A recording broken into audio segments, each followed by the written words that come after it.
Okay, hello. Good evening. Thank you all for coming. There we go. Thanks every. I'm going to start again. Thank you all for coming to the Mill Valley Library. I'm Ali Razayan. I live here in Mill Valley, and this is my friend Jay Solomon of the Wall Street Journal. First of all, I'd like to say the library would like to thank the Mill Valley Library Foundation and friends for making tonight's program possible. Jay was able to come out from Washington, D.C. to speak with us tonight. Jay is the author of... There you go. Thank you. Jay is the author of The Iran Wars, recently came out and nominated for a Pulitzer Prize, and is here to talk about his book, talk about the process that has been going on in Washington and around the world in the nuclear negotiations that culminated last year, as well as some other interesting things that have been going on since.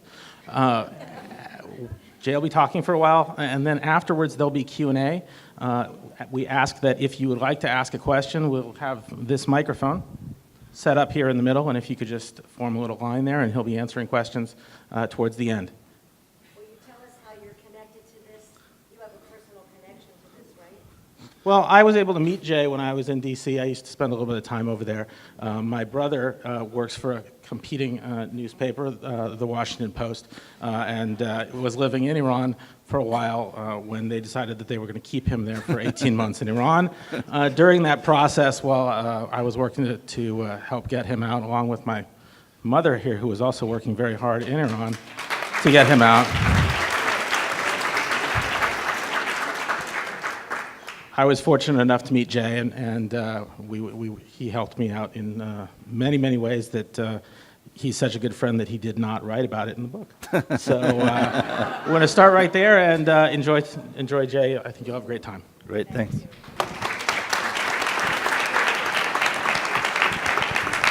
Am I on? Yes, great. Well, thank you all for coming. I am a Cal Berkeley graduate, so it's always nice to go there. Nice to be home.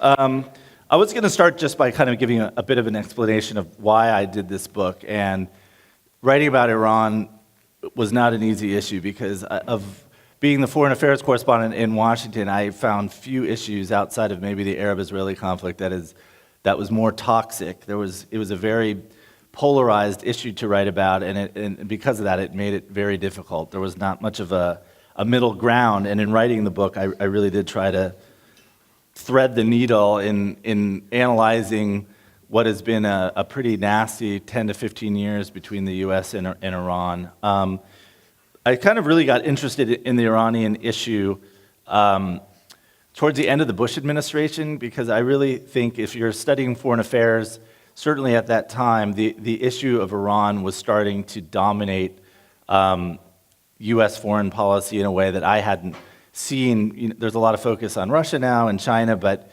with the war in Iraq and Afghanistan and the situation in the Arab-Israeli conflict, you could see at the end of the Bush administration that Iran was sort of becoming an issue that threaded into so many issues. And whether it was a proxy war in Iraq where the Iranians were in a lot of ways funding the other side that were targeting American soldiers, or in Afghanistan where the Iran and its Praetorian intelligence arm, the Revolutionary Guard, had a very heavy presence. You could from the Bush administration into Obama, Iran was emerging as this one issue that was dominating. And when Barack Obama came into power, you could very much feel that he was focused. And the book also, what got me really interested was the fact that the U.S. was starting to create entire new forms of warfare or national security tools to contain the Iranian threat. The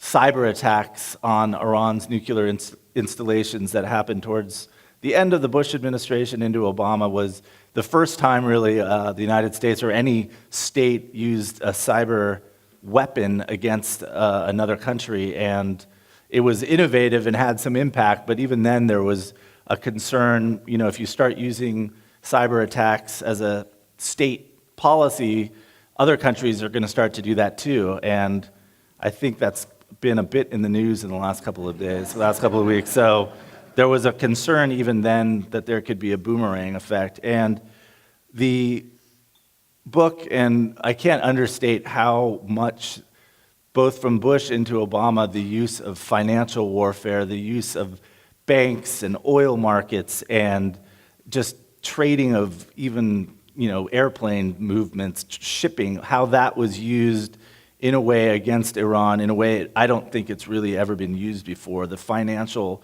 warfare was something that really started to dawn on me at the end of the Bush administration, that this is something unique and nearly, it's never really been done before as a tool of national security.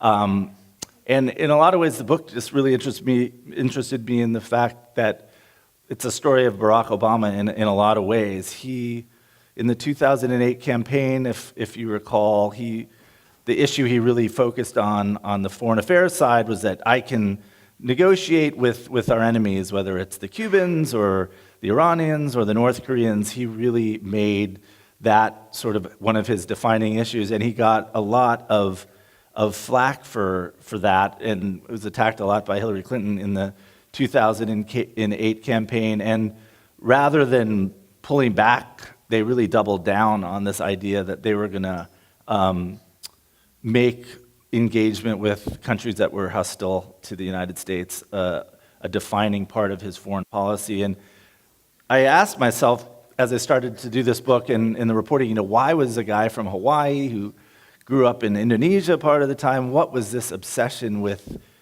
reaching some sort of rapprochement with Iran, a country that's designated as the world's largest state sponsor of terrorism, that has this history of hostage taking and the '79 revolution and the taking of American diplomats. And it was interesting because if you talk to top Obama advisors, Iran was kind of the nexus for a whole bunch of different threats and issues that Obama was facing when he came into office. And it was seen as, wow, if we could really build some sort of rapprochement with Iran, if we could end this crisis over the nuclear issue, then all these other things I campaigned on, from whether it was withdrawing forces from Iraq, whether it was just the threat of Iran acquiring a nuclear weapon and the proliferation fears of what that would mean for the Middle East.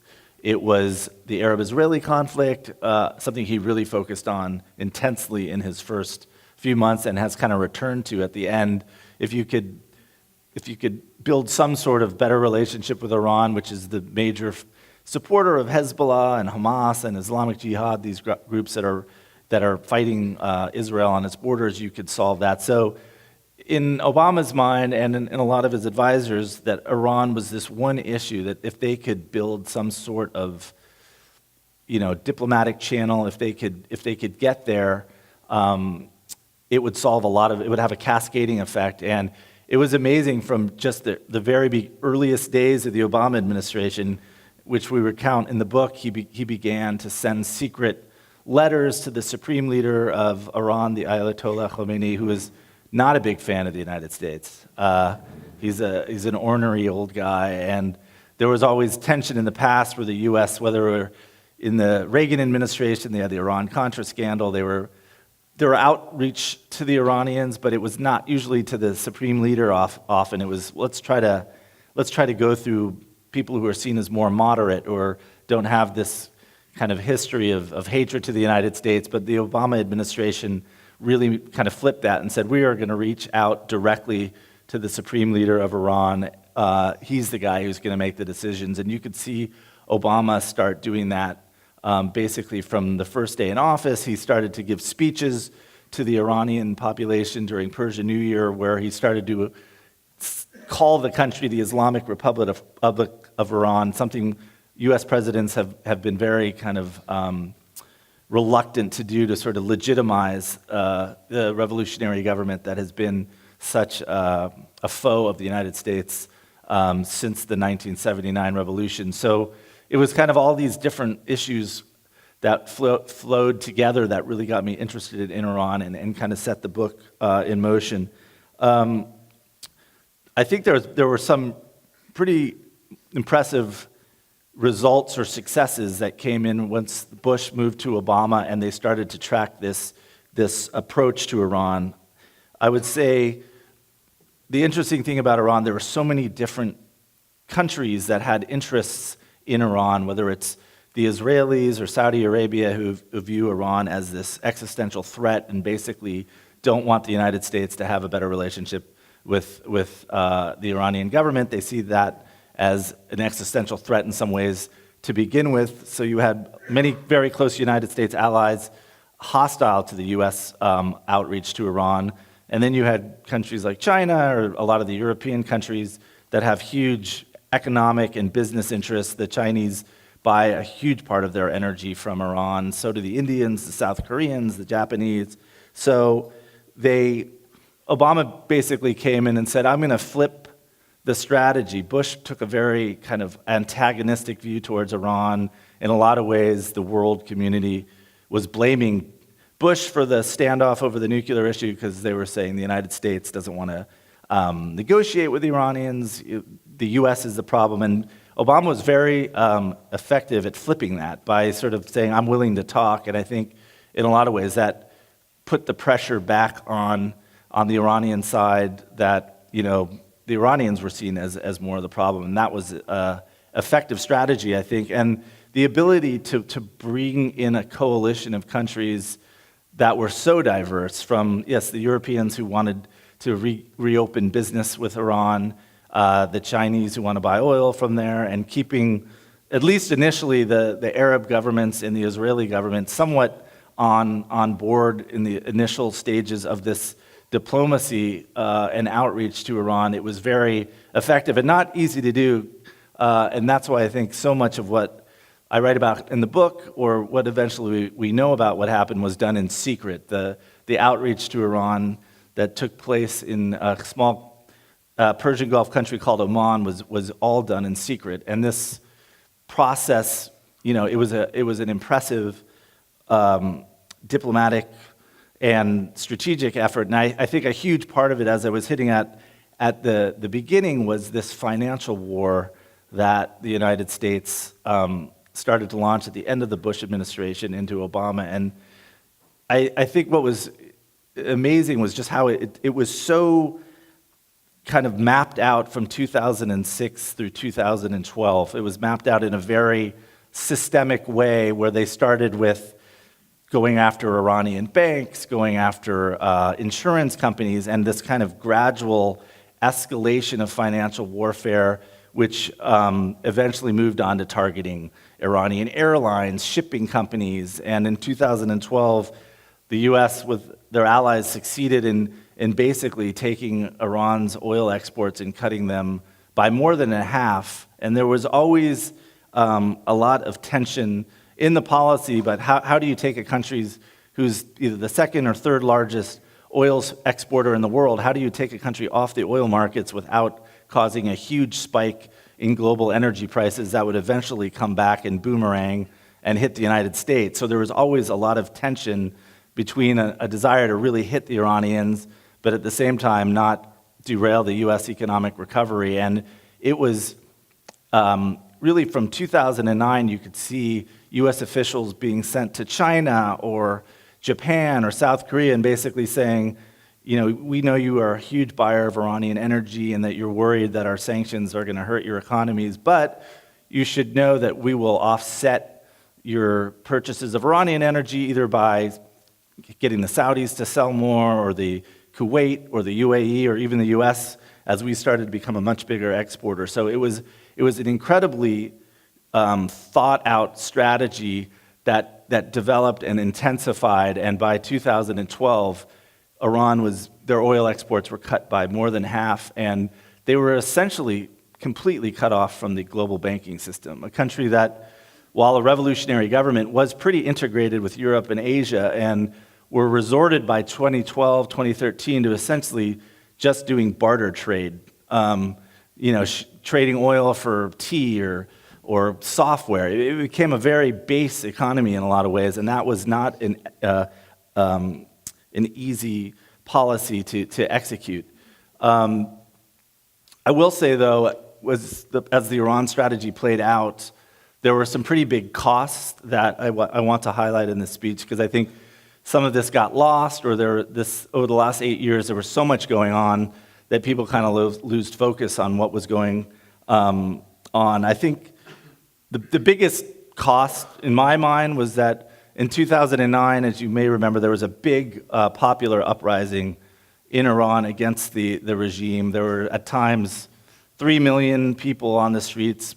On the surface, they were protesting the re-election of President Ahmadinejad, but underneath there was, which they said was a fraudulent re-election, but there was also a building kind of antagonism or opposition to the regime itself. And this played out in the summer of 2009, just as Obama's strategy of reaching out to the supreme leader, to the Iranian government, was just starting to take root. And to be fair to the Obama administration, no one predicted that there was going to be this type of uprising, but it proved a real strategic challenge for the White House, because what do? You've got millions of people on the street.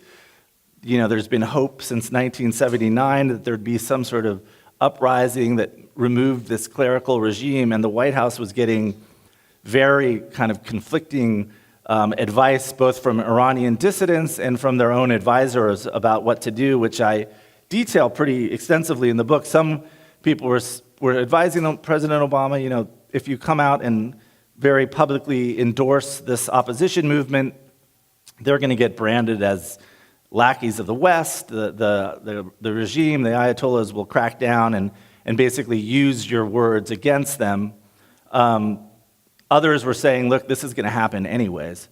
They're so conspiratorial, that government, that no matter what you do, they're going to use the specter of a foreign interference to crack down on their locals. They're going to do it anyways, so you might as well come out and at least give some moral cover to the opposition. At the very least, I don't think there was much talk of doing much, you know, spooky CIA stuff. It was give moral courage, but don't say much. But it was pretty stark that Obama, for the crunch time of those 10 days, didn't really say anything to support the movement. In some ways, he made some comments that were pretty negative, saying, you know, if there's some of these opposition leaders will be no better than what we have here. And so there was this crunch time where the U.S. really stood back, and eventually the regime had a very, you know, vicious crackdown over the next 3 months, in which hundreds, thousands were arrested, thousands fled the country, and this opposition movement really was snuffed out. And in writing the book, I interviewed White House officials who did say, you know, we had this engagement strategy on the nuclear issue, and because of that, you know, there was a lot of reluctance to do anything that might anger the supreme leader, that might derail this process. So I don't think it was an easy question. I think it's going to be debated for quite some time whether it was right to stand back or not. But it was pretty stark if you looked the next few years when there was an uprising in Egypt against a government that was actually a U.S. ally. President Obama very much came out and told Mubarak to step down. We used military force in Libya to basically remove Muammar Gaddafi, and at least initially there was a very public call by the U.S. for President Assad in Syria to leave. So the fact that we didn't sort of give public or even private or much support for the opposition to Iran when we did in countries, particularly in Egypt, that were nominally U.S. allies, fed a lot of distrust in the region, if not conspiracies, that, well, Obama, you know, he's not really, he's supporting the adversaries of Israel. He's supporting the adversary of Saudi Arabia. And I think that's why you've seen so much tension in the last few years between the U.S. and these governments, who are not easy to deal with. But the fact that they stepped back so much on the revolution in Iran and weighed in so heavily in Egypt. And another cost of it, I think, of the diplomacy, the way it was done, even though it was effective, was that it was done so much in secret. These initial talks in Oman, the Israelis, the Saudis, for a good year, 18 months, didn't really know what was going on.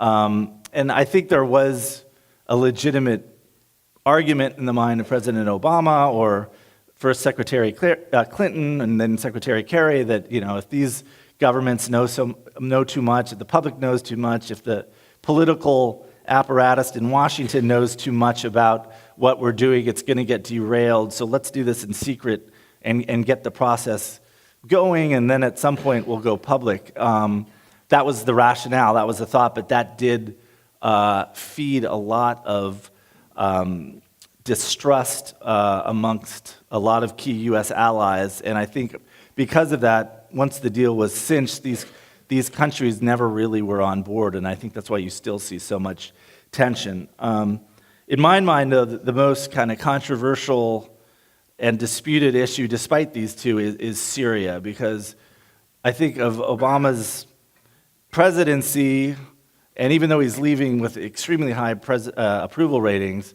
the bloodbath in Syria, he's going to leave with a country where 500,000 dead, two-thirds of the population displaced, and this refugee crisis that has really destabilized not just the Middle East, but Europe. And I think it's not far-fetched to see the rise of some of these right-wing movements in Europe in some ways was a result of this flood of refugees from the Middle East into the country. And I asked myself, why was Obama so reluctant to do much in Syria? And to be fair, I think, here was a president who was elected in a lot of ways to get out of Iraq, to get out of Afghanistan.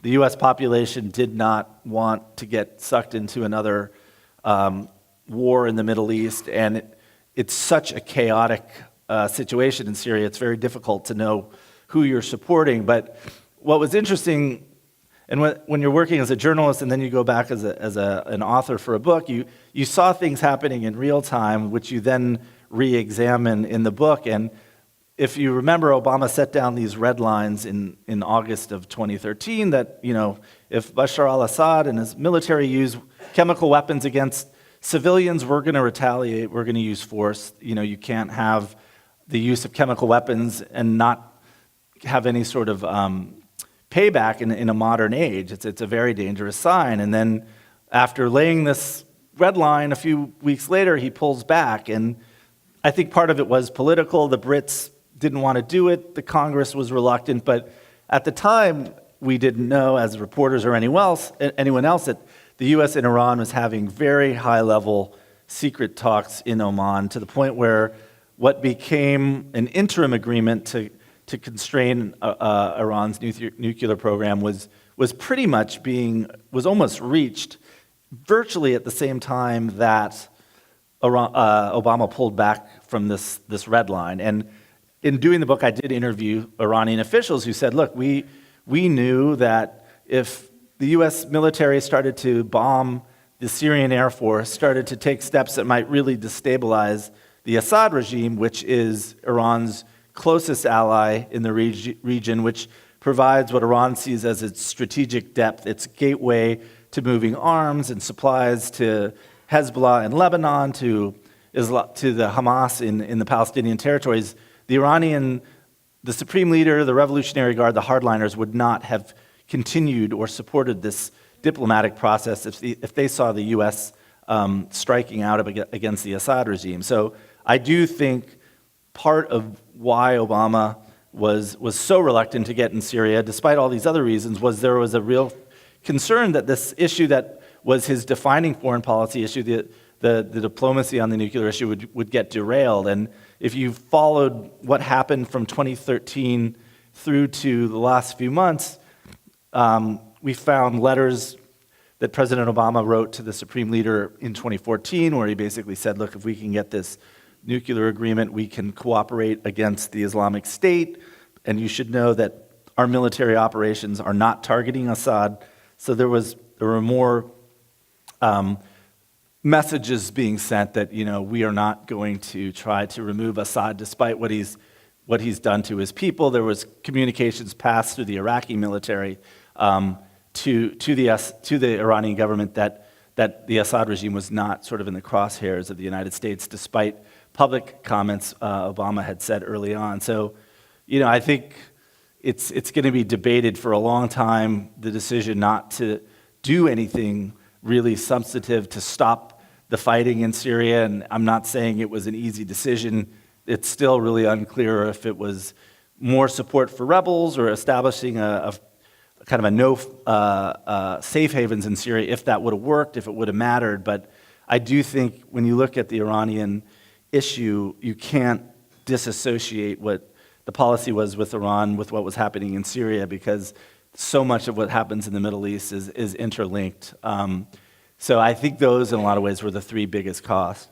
So the deal was eventually struck in July of 2015, and there's a lot of debate. Was it a good deal? Was it a bad deal? And as a reporter, it was an exhaustive process, because these talks went on basically nonstop publicly from the fall of 2013 through the summer of 2015, just weeks and weeks in horrible places like Montreux and Lausanne and Vienna. It was hard war reporting. But I think when you try to assess what was this diplomacy, which the Obama administration, if you've seen his speeches, has defined this as one of his most important successes. Was it successful? I think, in my mind as a reporter, I remember what the U.S. positions were at the very beginning of the negotiations. It was, Iran cannot have the ability to produce nuclear fuel on its soil. This is a country that's been cheating on its commitments to the Non-Proliferation Treaty, the kind of the UN treaty that governs development of atomic technologies. They had been cheating on it. This is a country that's a state sponsor of terrorism. They should not have the ability to enrich uranium or to reprocess plutonium. They should just not be able to have it. They should not be allowed to develop ballistic missiles. They should not be able to export arms. These were the positions that the U.S. was taking at the beginning of the negotiations, and the Iranians were very much, very hard line. That they, as a country that was kind of one of the leaders of the developing world, they had the right to develop nuclear technologies. They weren't going to give up on that. They had the right to have an industrial scale program, and they had the ability to develop ballistic missiles, which I think most people would say you don't really need them unless you want to deliver a nuclear weapon at some point. So it was interesting during the course of the negotiations. I argue in the book that the Iranians were extremely effective at essentially giving up some short-term kind of constraints on their program, but being allowed to maintain an industrial scale program eventually, and basically the Western countries backing off on these demands of them dismantling their missile program and some of these other issues. And I guess the question I was asking was, why was the U.S. giving so many concessions, in my mind, when they had so much leverage? They had, at the beginning of these negotiations, as I said, they basically had cut Iran off the global banking system.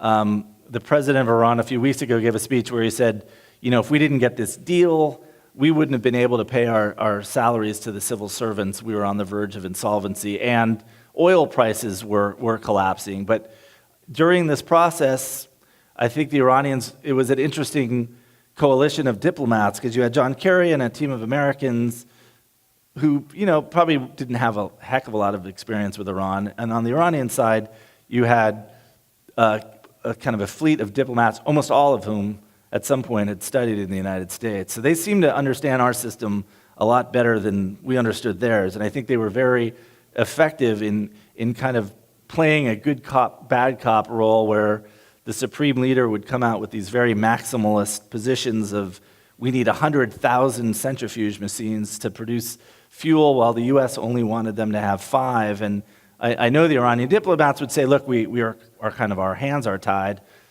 We got this crazy old guy back in Tehran, and we can't go much beyond what he's saying. The U.S., on the other side, I think our system was, rather than coordinated, was very much at loggerheads. You had the Congress basically saying, we don't really support this.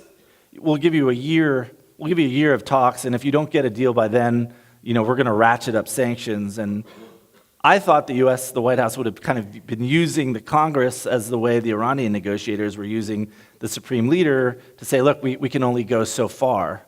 But they didn't. They would come out and say, look, we're going to veto anything that the Congress does. These guys are not being constructive. And as the process kind of moved forward, the Iranian side kind of gradually moved the U.S. on these positions I outlined, despite the fact that oil prices were collapsing and their financing was driving up. So I think the deal that was eventually reached, it was in the end the White House was kind of selling it more as a war and peace issue than a disarmament issue. It was sold, in Washington very much as it was either this deal or war. And I know in a lot of ways, and to me this makes sense, but it's very risky. It was an idea that, look, this country, it's going to be very difficult to get these guys to give it up. They have a very old kind of geriatric leadership that led this revolution, and they're now getting on in age. We're going to kick this thing down the road for 10 years. We're going to be able to constrain their program for about 10 years, at the end of which, yes, they will have an ability to really ramp up and basically get to the cusp of a nuclear weapon. But in 10 years, we're not going to care as much about who's in charge of that country, because it's going to be a very different situation.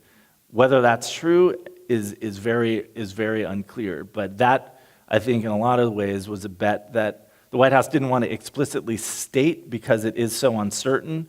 But that's, I think, a big kind of insight of what they were thinking, that when the deal was exactly struck, that it's an imperfect deal, but it was better than the alternative, and we'll see. Now we're in a situation, obviously, where you have Donald Trump coming into the White House. You have this kind of constellation of officials from John Kerry to Barack Obama, who were so heavily involved and invested in this negotiation, leaving the scene. Where are we headed? Is this deal going to hold? Are we headed towards back to another real conflict? I think in a lot of ways, even if Hillary Clinton had won, we were still going to be a situation where, if you see how Iran, what they've been doing in basically the year since the deal was implemented, in a lot of ways, they've ratcheted up their presence in the region. I think one of the more damning episodes of the whole Iran odyssey was when the deal was almost being finished in Vienna in the summer of 2015. There was a hope amongst the Europeans and the Americans that, God, if we can get this agreement, we're going to get the Iranians and the Russians to cooperate with us to end the war in Syria.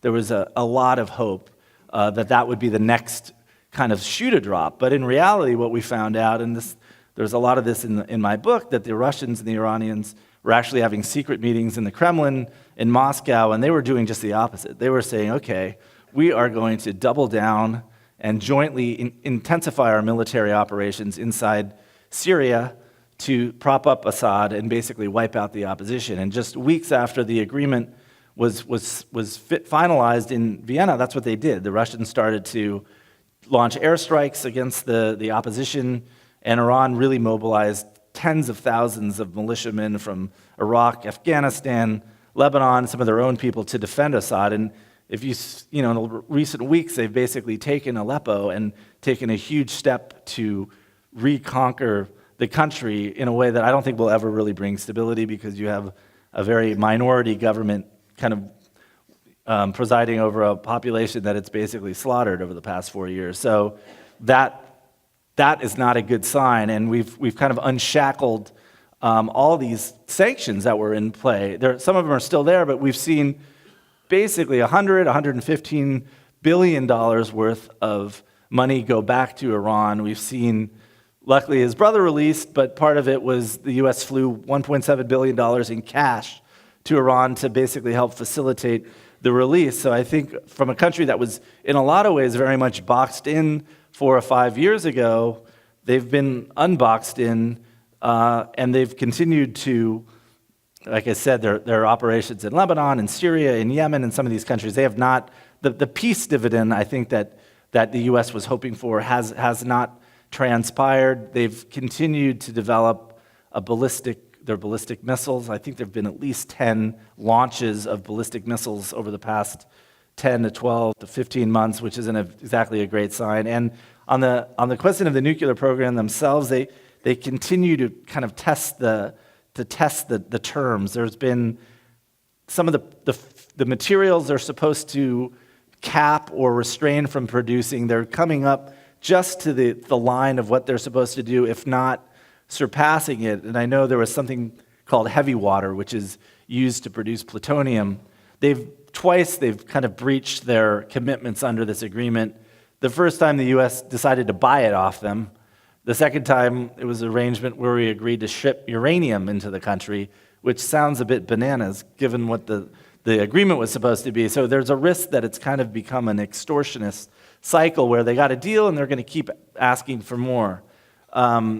With Trump coming in, though, on the surface, the people around him are about as hawkish towards Iran that I could possibly imagine. The Secretary of Defense, General Mattis, was the commander of the Central Command, and he used to say, the three things he thinks about in the morning are Iran, Iran, Iran. He saw Iran as the biggest threat that he was facing as far as trying to stabilize the Middle East. So you've got a very hawkish Secretary of Defense, the congressman who's been nominated to be the head of the CIA, Congressman Pompeo, was probably the biggest critic of the Iran agreement in the Congress. The fact that he's now going to be head of intelligence operations and spy games is probably his greatest, is like he's a kid in a candy shop. I assume a lot of that will be directed towards Iran.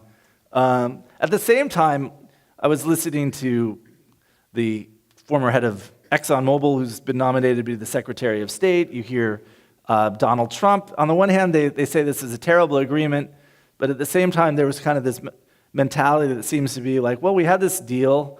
The European and Asian companies are kind of racing to go back into Iran, but American companies are still, in a lot of ways, restrained. That seems a little bit odd. So on the one hand, Trump said on a number of occasions he was going to tear up the deal, or he thought that this was the worst deal ever. At the same time, I could see, and I've heard from some people around Trump, an idea that they might double down and basically say, look, this was not a great deal. We're going to demand a number of more restraints on your program. You're not going to be able to enrich uranium. But if you agree to these things, we'll lift all the sanctions. We will press American companies to go back in. We want energy companies to go back in. So I guess at this stage, I'm still a little bit uncertain. On the one hand, I could see them really start to go after the Iranians, start sanctioning their companies and banks again for what they're doing in Syria or these ballistic missile tests. And if they really do that, I think the deal blows up. On the other hand, they might test them. I don't think Rex Tillerson or Donald Trump are huge fans of sanctions. I think in a lot of ways they think, it's hurting American business. Let's flip it. Let's get us back in. So, as we head into this Trump administration, we've already, this landmark healthcare deal is already under attack. I think the Iran deal is probably going to be on the foreign policy side one of the issues that is tested pretty quickly in the next 6 months. And yeah, I think it really could go either way, but no matter what happens, I'm virtually certain that Iran is going to continue to be one of the most dominant issues on the foreign policy agenda, just as it's been since the revolution in '79. So I hope you buy my book and see what's happening. So, thank you very much. I'd love to take questions.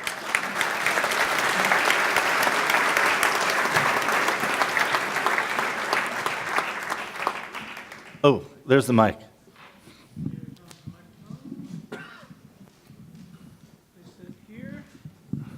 Are you going to pass it around, or do you want people to? We'd like a line. Oh, a line. Okay. Yeah, if people could come up, do it.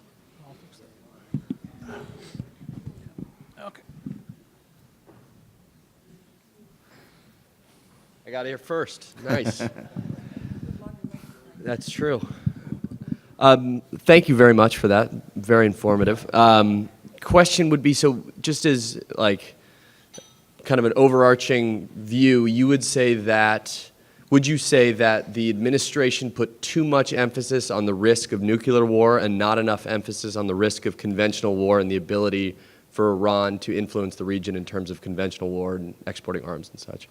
No, that's a good question. I do think there are two things. I do think there's certainly amongst a lot of the Arab allies, they were definitely worried about Iran's nuclear capabilities, but I don't think they thought this country was kind of on the verge of nuking them. I think their biggest fear was, yeah, they're supporting Hezbollah, they're supporting the Houthi militia in Yemen, they're supporting the Assad regime in Syria that's slaughtering Sunnis on a massive scale. I think if you ask them today, they'd say, yeah, we were definitely worried about the nuclear capabilities. We think now this is the worst of both worlds. They've maintained this massive, they had the right in 10 years to basically create an industrial scale nuclear program. They're developing missiles, we see them doing it. So that threat remains, even if it's not as, in your face as it was.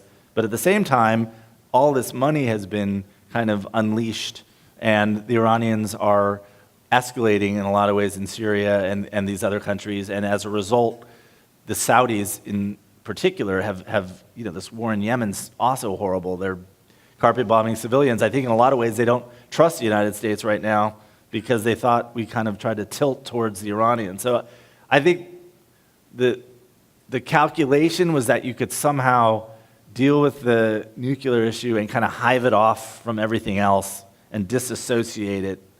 But I think in practice that was much more difficult because a lot of officials, in the end, the U.S., particularly the White House, would say, well, the sanctions were only in place to get them to the negotiating table. So they served their purpose. But I know a lot of guys in the Treasury Department and the Pentagon would say, no, those sanctions were in place to contain this country because they're the biggest state sponsor of terrorism, they're bad actors, you need to keep them in the box. So I think it was always very difficult to sort of just try to hive off the nuclear issue, even though I can understand. They did that during the Cold War. They would negotiate treaties with the Russians while continuing to, confront them in Afghanistan or in other places. But I think it's been very difficult to execute, and I think the U.S. has really pulled back in the last 18, 24 months from confronting Iran because they really were concerned that if you start sanctioning or going after their operations in Syria, they'll use that as an excuse to back out of the deal. I think people have called it nuclear blackmail. They can always keep saying, if you do X, Y, or Z, we're going to back out. And now they have this kind of leverage. So I think it's a difficult issue, but I think it was, in practice, very difficult to kind of disassociate the conventional from the nuclear, from the regional to the financial. It's also intertwined. It's hard to just attack one and ignore the other. How important do you think it is that the existence of Israel as it is today under Netanyahu? I'm mispronouncing it, I'm sure. Is to the relationship between Iran and the rest of the, particularly between Iran and the U.S. defensively? Israel was definitely always lurking in the background as far as U.S. strategy. And it had a huge influence. I think I would be cautious. I think a lot of people in the U.S. or Europe thought, our policy towards Iran was 100% dominated by Israel, when you had the UAE, the Saudis, Bahrain, Qatar, some of these other countries that are basically treaty allies, worried, if not worse, more than the Israelis. But the Israelis were definitely a big issue. And I think what was interesting in writing the book, early on at least, the Americans ran a strategy of basically using Israel as a boogeyman in some ways. They would talk to the Chinese and say, look, we know your energy comes from Iran. You're worried about your supply being cut off, but you should know that if we don't take steps to sanction Iran, the Israelis are going to attack, and then your supply really will be cut off. So you should cooperate with us and reduce your buying of Iranian energy, and this will keep the Israelis in check. So that was the initial strategy. It kind of changed in 2011-12, where you probably read, and this is in the book, there was a kind of an escalation of assassinations of Iranian nuclear scientists in Tehran, which the Iranians say were the Israelis. I've never heard an Israeli deny it. And in retaliation, you had an escalation of Iranian and Hezbollah terror plots kind of around the world, largely targeting the Israelis. Some of them did not work out well. There was a plot in Bangkok against Israeli diplomats, where I think the perpetrators blew themselves up. But they did succeed in Bulgaria for once. They blew up an Israeli tourist bus, and I forgot how many they killed. So there was, in the kind of the fall of 2011 into 2012, there was a real fear in the United States that the Israelis were going to attack, or that there was going to be a conflict, and we were going to get dragged in. And I don't think it was a coincidence that the secret talks between Iran and the Iranians started in July of 2012. And talking to U.S. officials, there was a kind of a belief that, if we get a process going, it's going to be very hard for the Israelis to attack, because they can't do it when the U.S. and other countries are starting to engage the Iranians. So I think it was from 2012 that you really felt tensions between the U.S. and Netanyahu really escalate. The Israelis felt, wow, you're doing these negotiations behind our back. We can tell you're starting to give up some of these red lines on the nuclear issue, whether it was allowing them to produce nuclear fuel, not pushing them so much on missiles. That's where I think the tension started, and it really kind of escalated to what we saw in 2015, where Netanyahu's giving speeches in Washington directly challenging Obama's Iran deal, and then you see Obama kind of not vetoing this resolution at the UN in recent months, and Kerry really going after Netanyahu. So, the Israeli factor was really, it was a huge issue, and I think it's going to be interesting under Trump, because some of the stuff that I think the Israelis saw during the campaign disturbed them a little bit with Trump. You had white supremacist stuff going on, but at the same time, Trump has come out very pro-Israel, and Netanyahu was kind of quiet for the last year. You didn't hear much criticism from him until Trump was elected, and now you really hear it back again. So I think the Israeli issue is definitely a factor. The Iranians are kind of taking the position as that they are the leader in the Islamic world supporting opposition to Israel, and that because of that, it's very difficult for the United States to have a good relationship with Israel. And we've seen the tension between the Israelis and the Americans when Obama tried to do that. So I think that's another factor which would suggest this agreement might not last. Question. Assad must go. I never could figure that out. I happened to be lucky enough to spend weeks in Syria in 2007, was there during the re-election of Assad. There are dictatorships. There's always people in the streets that are pro, but we hang out with a lot of dictators in the Middle East. Is Assad somehow different? Why were we on the wrong side of what seems to be inevitable now? I spent time in Lebanon. I covered the Lebanon war in 2006 between Hezbollah and the Israelis and kind of focused it. I will say the Syrian regime, outside of maybe Saddam Hussein, is one of the most vicious regimes I've seen. And that uprising in Syria, it did start as a peaceful, protest movement where you have a population that's 75% Sunni, I think, against a government that's Alawite, kind of nominally Shia, and only 12%. And it was, they took what was a pretty peaceful opposition movement and so cracked down and militarized it. I don't see that country being stabilized. I don't think you can stabilize that country again with President Assad. He's used chemical weapons and he's slaughtered half the population. I think it has, the thing has metastasized so much, and what a lot of people were warning President Obama early on is if this crackdown continues, it's going to fuel Al-Qaeda, it's going to fuel Sunni extremism because this crackdown was so vicious.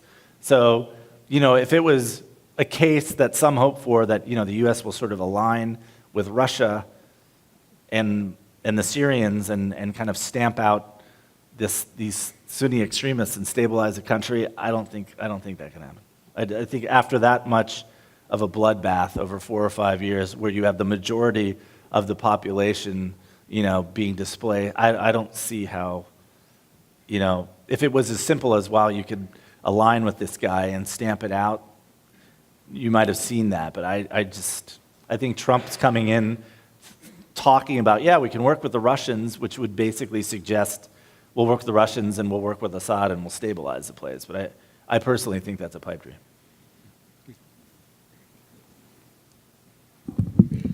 So there was a thesis expressed that we have a decade to get Iran into the realm of civilized nations, that the youthful population, which is a huge proportion of Yep. Iran, not part of the revolution, will supplant the people who are extremists.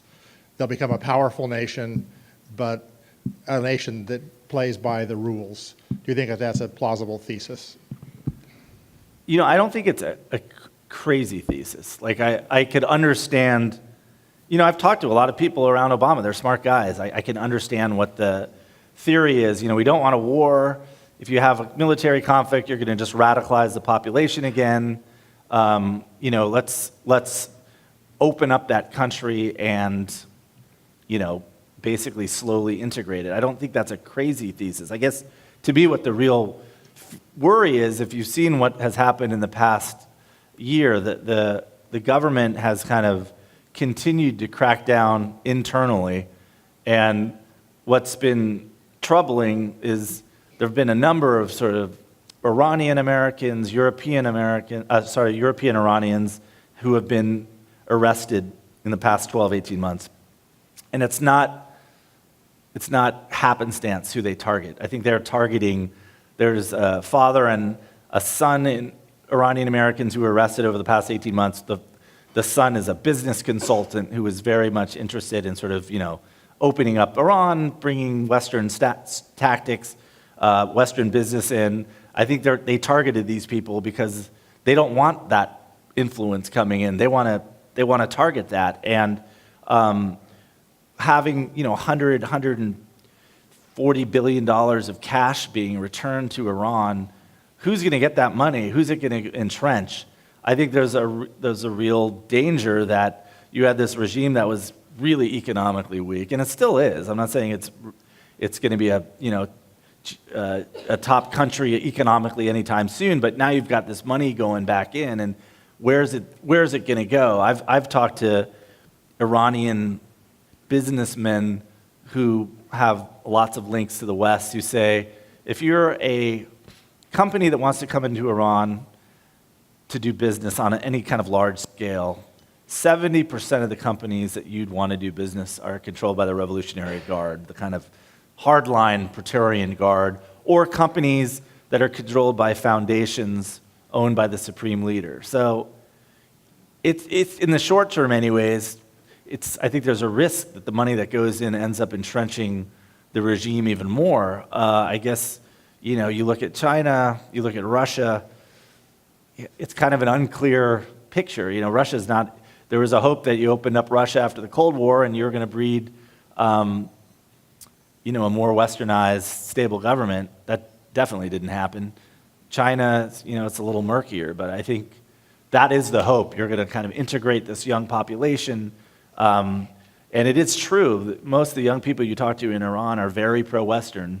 The kind of anti-Americanism you see in a lot of Arab countries is not nearly as prominent in Iran. But I think that the Iranians were very effective in 2009 in putting down that uprising, using not much, you know, force. Maybe a couple hundred people were killed, which is a lot. But when you have 3 million people on the streets, I think there really was a potential that thing could swing out of control, and they put it down. And in my trips to Iran, you just didn't hear much enthusiasm for much political agitation right now. If it's going to open up, it's going to be a gradual process. And I guess the question is, there's always this tension between kind of a gradual evolution, but how much damage is the regime going to do in that period of time? Are they, you know, in a few years going to say, look, we got enough economic benefits out of this deal. We've divided the international community. We're going to start, you know, this nuclear deal doesn't really serve our interests anymore. And then where are you? Because I personally think the ability to reconstitute those sanctions is very difficult. It took so long and so much diplomatic capital to put them in place. If Iran is kind of cheating on the margins, to go back and say, okay, we're going to reinstitute sanctions, I am pretty skeptical. So at that point, you're basically left with either accepting Iran as basically a latent nuclear weapon state or military action because I think the sanctions at that point would be too hard to implement. Yes, considering the seeming relationship, the loving relationship between the United States and Russia, between Trump and Putin right now, and then Russia's influence with Iran, do you see any relationship going on in that triad where Trump is going to try to work with Iran through Russia? Is there any possibility that that's why he's being so bold in the comments he's making about tearing up the deal that Obama made with Iran in the former months? Yeah, I don't think it's that well thought out. Really, is that right? Okay. I think there's a real tension in what he's saying. I don't think he really has thought it out. If you want to really cooperate with Russia, I don't think you can tear up the deal because the Russians and the Iranians have kind of become, they've really fused their military operations in Syria and have become allies in a lot of ways, which is not historic. If you look at the millennia, the Persians and the Russians were always very hostile towards each other and very much competitors. So I think Trump does have this idea that, okay, we're going to align with the Russians to put down ISIS and fight Islamic extremism, and it's going to be great.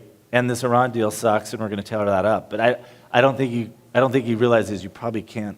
I'm very skeptical the Russians will cooperate with us. To be fair, there's so much focus on Trump being kind of a stooge of the Russians. If you look at the last 12 to 18 months, John Kerry tried over and over again to align with Russia in Syria to the point where he was talking of setting up kind of a joint military operation where we'd share intelligence with the Russians on who to target inside Syria, and the Pentagon thought this was nuts because they could see who the Russians had been targeting in Syria, and it wasn't ISIS, it was American-backed rebels in that country. So I do think that's what he's thinking, that's what Trump wants to do, is to somehow work with the Russians to go after ISIS. I think Obama tried it didn't work. Bush tried in some ways to have a very good relationship with Russia. I think it's going to be really difficult to execute. So Trump's comment about him being an asset rather than a liability and then not having anything to do with Iran is probably not. I think it's contradictory, and I think, Barack Obama and Hillary Clinton, one of the first things they did in office was push this reset button and try to improve Russia's relations with Russia. It's not like Obama didn't try it.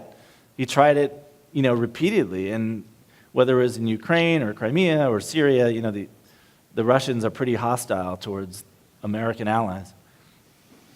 I've really enjoyed your comments. I have what might be a niche question, but maybe not. So one of the things that's transpired in the last year or two, is, at least that I'm aware of, is that there's been some sort of historical reporting on what happened with the virus that took out the centrifuges, the Stutz virus, the speculation that the Israelis and the U.S. somehow sort of figured it out together or in parallel. My question is this.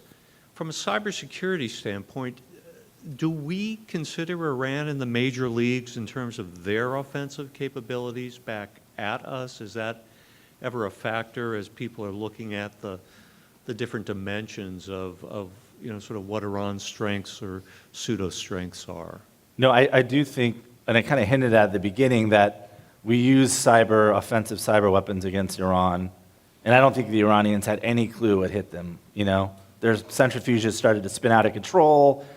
They had a Siemens computer network. It started to go haywire. I don't think they had any idea what was going on, but they did start to figure it out, and I think there was always this concern, if the U.S. uses cyber attacks, our enemies are going to do that. And there has been, I think, maybe a year or 18 months after the Stuxnet cyber attacks were kind of got out in the press, the Iranians talk about the creation of the cyber army of Iran. Yeah. And there were a bunch of cyber attacks on Wall Street banks, which were basically traced back to Iran.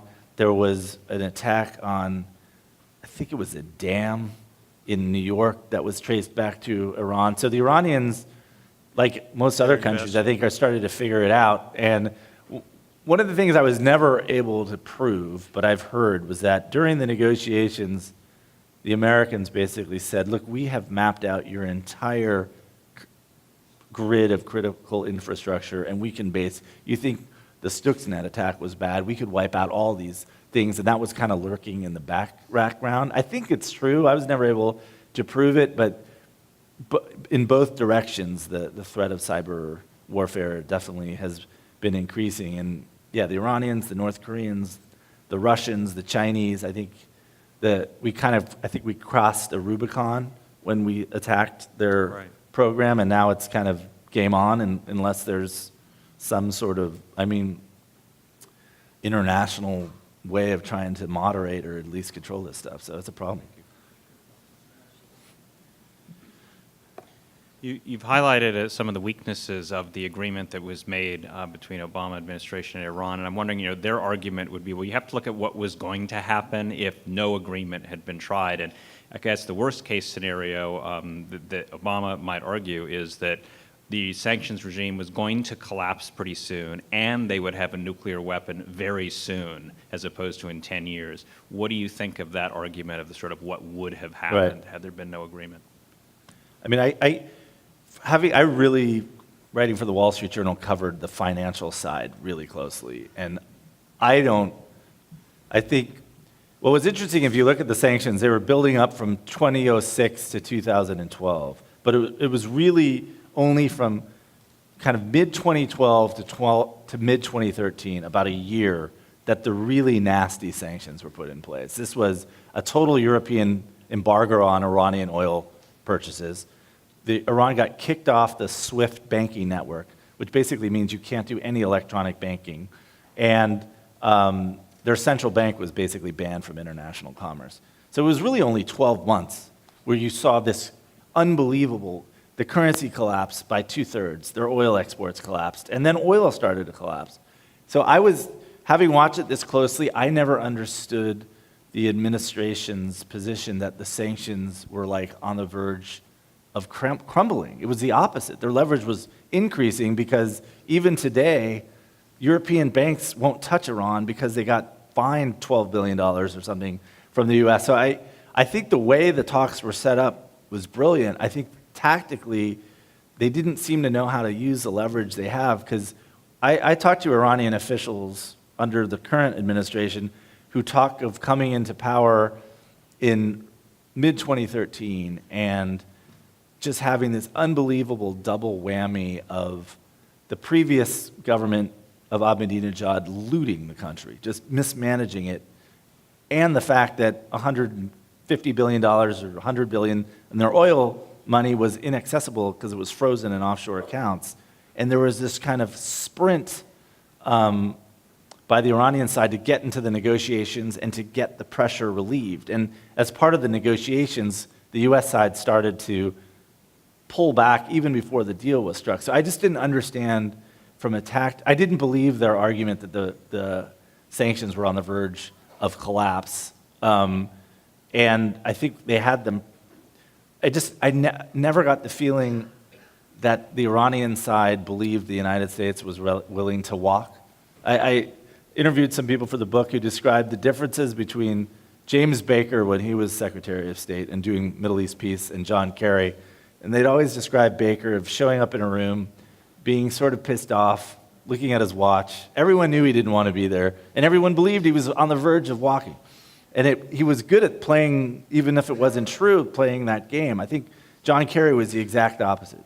Everyone knew this was the last guy to leave the room, and they wanted a deal, and they were able to game it out. So I do think maybe there was a risk. I think it might have been overblown that there could have been a conflict. But I think, to have that much leverage financially and kind of the agreement that was reached, it's got a lot of holes in it. And I'm just worried, if you look down the road, to have that financial leverage again is probably not going to happen. So at that point, it's either acceding to them basically being a weapon state or having to use military force. And that's the risk. And, diplomacy is not easy. So I'm not saying negotiating with the Iranian side was interesting, but I think the amount of leverage they had could have been used probably to have gotten a better agreement. Thank you for being here. In your judgment, what are the first principles, the fundamental values, the interests, whether they're, I mean, the most basic interests, whether they're religious or they're security or they're economic, that are driving Iran, that make them decide to go this way rather than that way, and so on and so forth? What are those really fundamental drivers? I mean, Iran is a revolutionary government that believes it is in its constitution to basically support Islamic revolutions in other countries. It's not a status quo country. It believes in spreading the revolution, and it's born on the idea of being in opposition to the United States. It's an absolute pillar of that country. You know, the U.S., whether it was supporting the coup in '53 or the support of the Shah, which was a repressive government, you know, there's a lot of bad history there, so you can understand how it came. But that regime is born on the idea of spreading the revolution and being in opposition to the United States. And I think that it somehow got lost. But the supreme leader of Iran is interesting because he gives a lot of speeches which are immediately translated into English and about 30 other languages on his website, and they are incredibly consistent. I mean, there's never an ounce, any words of accommodation with the United States. You could hear it from the foreign minister or maybe the president, but the guy who runs the show has never shown any, you know, change in these tenets that I outlined. And the hope is, you know, he's 78, he's had cancer, and he's going to go, and you're going to open the way for this younger population that didn't deal with this revolution, that was completely separated from it. And it is a hope, but I think there's also this infrastructure that's been created around the revolution, from the Revolutionary Guards to it's a lot. I think in some ways people get too fixated on the religious aspect. I think over time it's become more about money and just oil and who controls that in the country. And it's this apparatus that's been established between the Revolutionary Guards and the supreme leader, and it's hard to unwind that. And I think it's not going to happen quickly. It's going to happen over time, hopefully. Yes, good evening. You've become quite an expert in this matter, obviously. And if, say, in a month from now, the future Secretary of State would ask you, what do I do with Iran? What would be your recommendation? I am sympathetic to the idea that, you know, this agreement was negotiated between the U.S. and Iran and basically the Security Council of the United Nations and these other countries. So I think it's pretty hard to blow up and walk away from this deal because it involved all these global powers. I just think, I do think the U.S., I think over the last year, they did get into this situation which people were warning about, as you get into this agreement, and they're going to keep using it as a way, as a basically blackmail to say, like, if you challenge us in any other sphere, we're going to walk away. And I think if I was there, I'd say stick with the agreement, but be willing. You're going to have to challenge them in, if they're supporting atrocities in Syria or Yemen, there's got to be a willingness to challenge them. I mean, just in the past few weeks, we've had, I don't know how many incidents of U.S. naval ships being shot at or targeted by the Iranians in the Persian Gulf. We've had U.S. sailors captured. We've had more Americans, Iranian Americans, taken prisoner, and it's kind of been this effort. I think the Obama administration got so invested in this deal that almost everything gets kind of looked over, or it's not that big a deal. And I think my advice would be you stick with the deal, but you also have to be willing to challenge them, because I think they sense that they're going to push things as far as they can. Okay. Great. Thank you. You bet. Sure. Iran, you're saying you're making it kind of a U.S. Iran, Western, but I think in the Old Testament, I think Iran is always going to be number one. How do you explain that? I think we've only been around for a few hundred years. What was the excuse before that?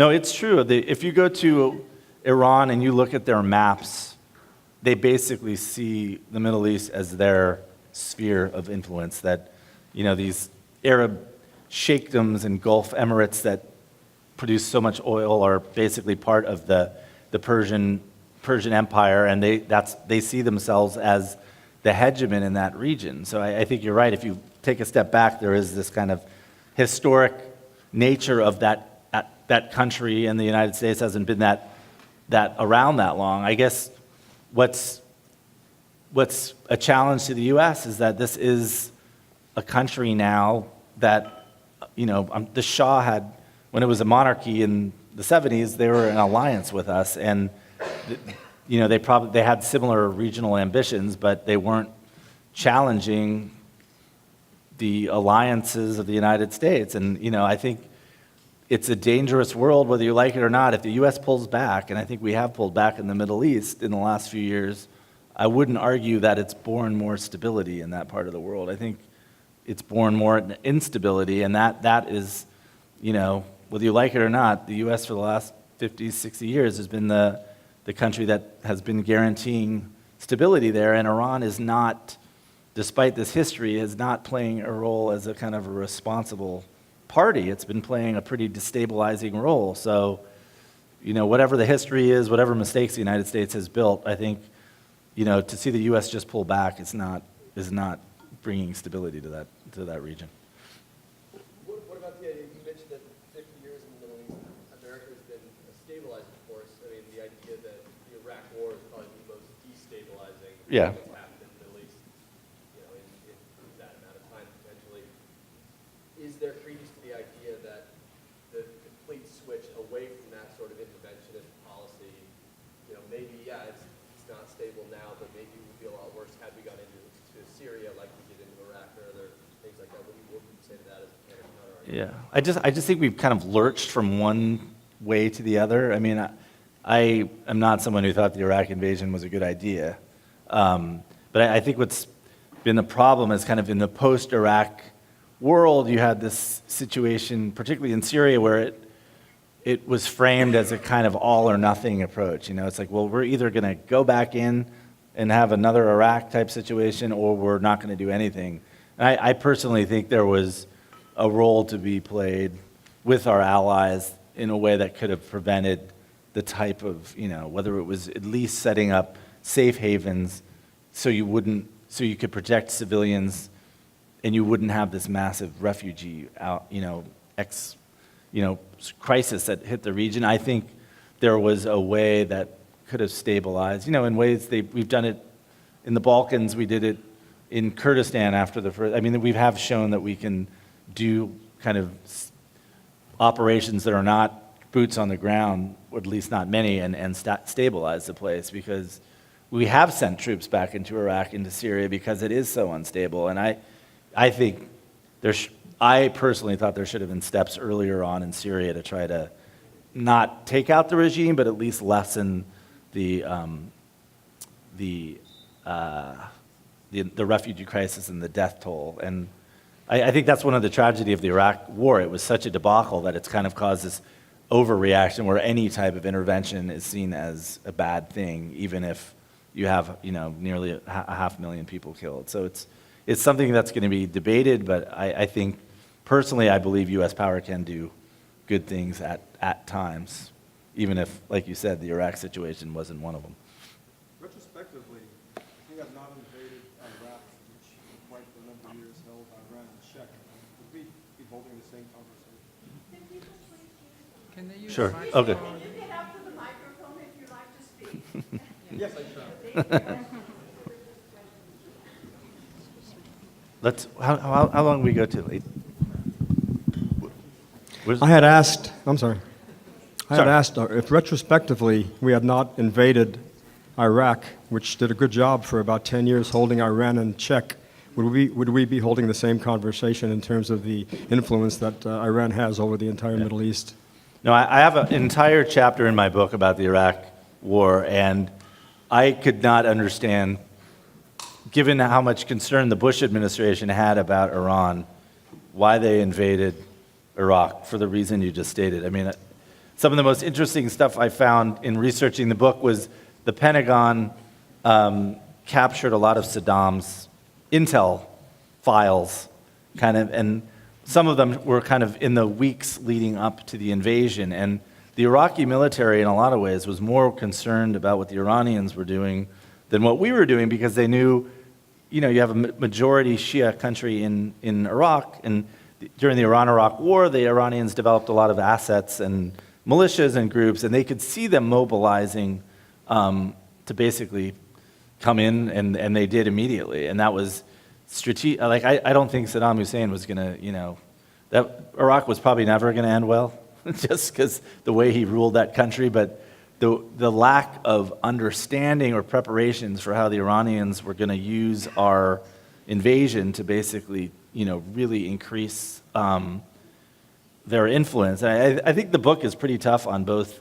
Bush for this, as far as helping Iran in their regional ambitions. The Iraq War and then I think this nuclear deal both have played in ways that have really strengthened their region. And I guess what's hard in this book is I don't want to try to build up Iran into something that it's not. You know, it's still a country that has a huge amount of people who want to leave, a huge brain drain.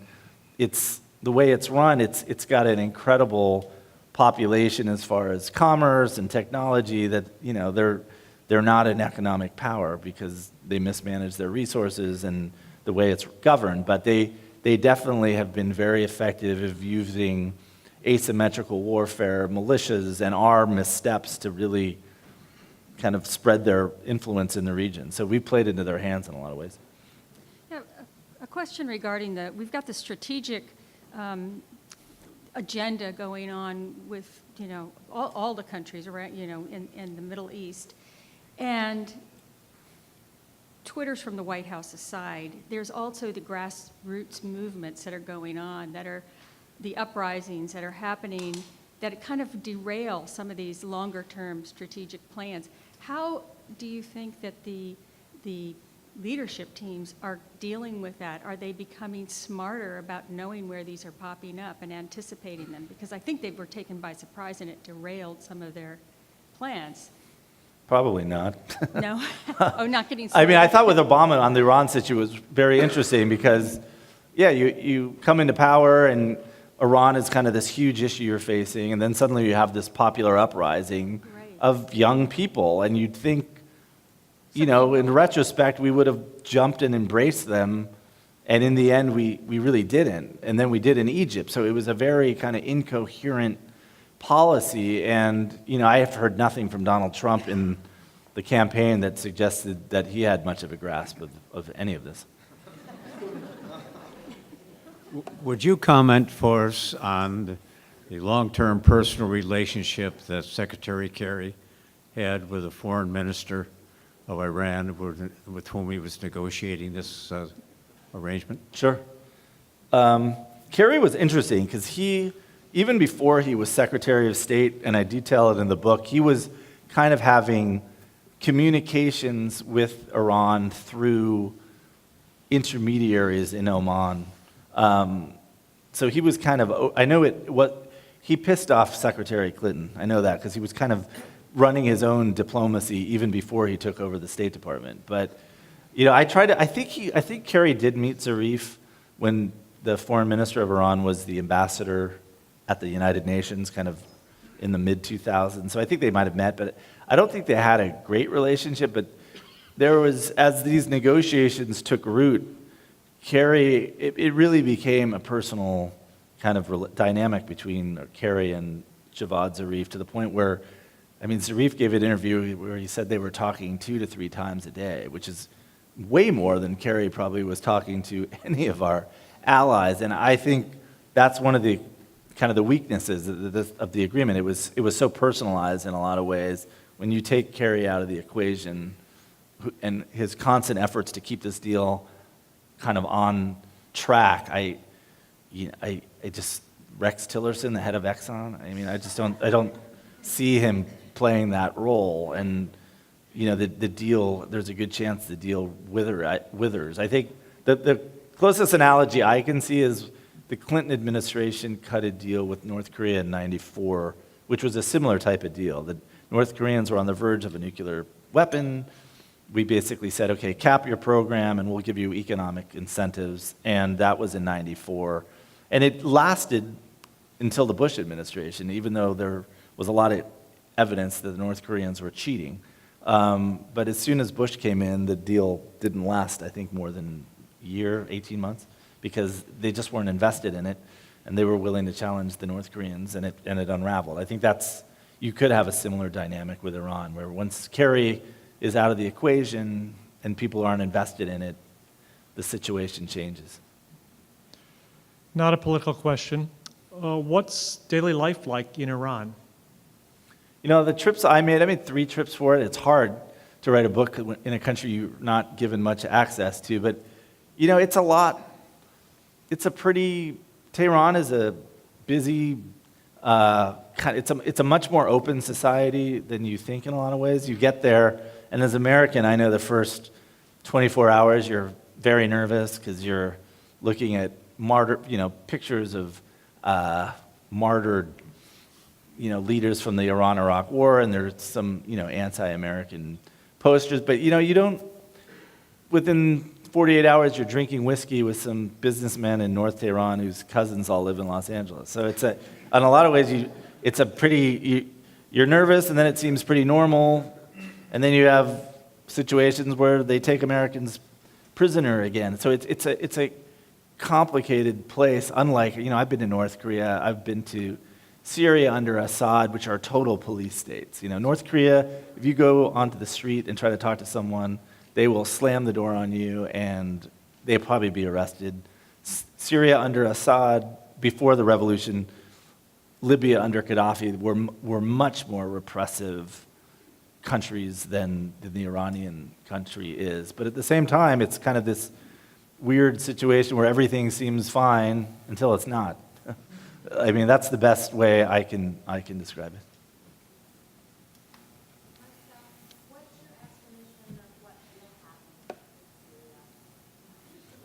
Oh, sorry. What's going to happen in Syria? Was the question. Nothing. Yeah, I think that conflict will kind of drone on. I think the Russian-Iranian intervention has stabilized what's called kind of Alawite-stan. The coastal regions and part of the central regions, which have a population, a lot of them are of the same religious and ethnic sect as Assad. They might be able to stabilize those, but then you're going to have the Sunni regions. You'll probably have a continued insurgency, I would think, and the Kurdish region will be sort of more independent. So, I don't think that civil war is going to end. I think it's going to drag on. You're going to see the Islamic State continue to have influence in pockets of that country. I just think you have a minority that's unleashed so much havoc and bloodshed on a majority. I don't see how that conflict, that civil war really winds down. And the diplomacy is so, the U.S. was pushing it in the last few months. You've seen the Russians, Iranians, and Turks kind of cutting the U.S. and trying to carve the country up into different zones of influence. And I think that's probably the most likely scenario. You are going to have these Iranian-Russian element, you're going to have this Kurdish region, and you're going to have the Sunni region, but I think it's still going to be pretty unstable.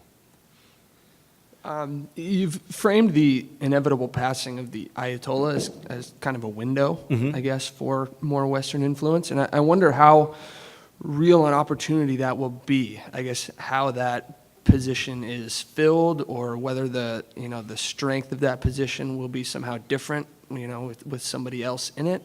And I guess just wonder, how. No, there's a lot of debate. Will the supreme leaders is he the last one? Is that office going to be terminated? I think that's a possibility. The best analogy I've had is what happened at the end of the Soviet Union, where you had kind of years where you had kind of a cycle of leaders that kind of spun out, and you had, the system kind of started to fray. I think when Khomeini dies, the most likely scenario is they put another person in there who doesn't really have the standing he does and is sort of a puppet for the Revolutionary Guard, and it becomes more kind of like a militarized country in which the Revolutionary Guard is the most important element rather than the clerics.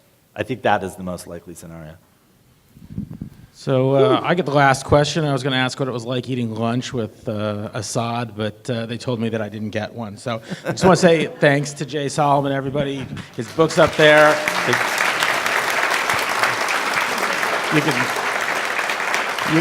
can see him in the Wall Street Journal several times a week, usually on the front page. And thank you all for coming out. Thanks.